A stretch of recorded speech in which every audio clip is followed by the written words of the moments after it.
ఇసుక అక్రమ తవ్వకాలపైన ప్రభుత్వం నిఘా ఉంచింది. వినియోగదారులు గనుల శాఖకు ఎలాంటి ఫీజులు చెల్లించాల్సిన అవసరం లేదు. అయితే ఇసుకను మనుషులతో తవ్వి తీయించి లారీలో లోడ్ చేయించి తిరిగి డిపోలకు తరలించినందుకు గనుల శాఖకు కొంత ఖర్చు అవుతుంది.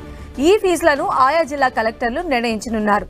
రీచ్లు డిపోలకు మధ్య ఉండే దూరాన్ని బట్టి ఈ ఫీజులు ఒక్కో జిల్లాలో ఒక్కో విధంగా ఉంటాయి.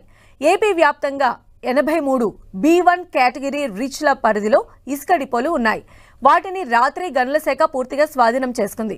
డిపోల్లో ఉన్న ఈ ఇసుకను రేపటి నుంచి ప్రజలకు ఉచితంగా అందించనున్నారు. రోజుకు ఒక్కొక్కరికి సగటున 20 టన్నుల ఇసుక మాత్రమే సరఫరా చేయాలని విధి విధానాల్లో పొందుపరిచారు. ప్రజలే నేరుగా డిపో వద్దకు లారీ, ట్రాక్టర్, ఎడ్లబండి లాంటి వాహనాలు తీసుకొచ్చి ఇసుకను తీసుకువెళ్లవచ్చు. ఇసుక అవసరం ఉన్నవారు ఆన్లైన్లోనే బుక్ చేసుకునే ఏర్పాటు కూడా చేయనున్నారు.